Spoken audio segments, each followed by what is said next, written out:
Ginger আজকে তার বাবার সাথে স্কুলে এসেছে। জিঞ্জার আজকে তার বাবার সাথে খুব ঝগড়া করেছে। তার জন্য জিঞ্জারের মনটি খুবই খারাপ। একা একা হেঁটে হেঁটে ক্লাসে যাচ্ছে।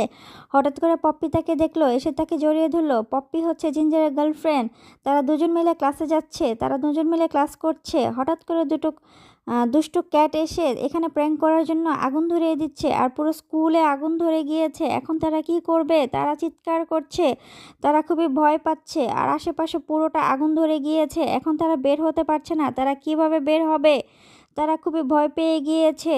এখানে অনেক ফায়ার সার্ভিসের লোক এসেছে, পুলিশ এসেছে, আর পপ্পি খুব ভয় পাচ্ছে। আর জিঞ্জারের বাবাও বিষয়গুলো দেখছে। এখন জিঞ্জারের বাবা চেষ্টা করছে স্কুলে ঢোকার জন্য, কিন্তু জিঞ্জারের বাবা কোনোভাবেই ঢুকতে পারছে না। আর জিঞ্জার আর পপ্পি তারা দুজন বের হতে পারছে না, খুবই কান্নাকাটি করছে। আর জিঞ্জারের বাবাও খুবই কান্নাকাটি করছে।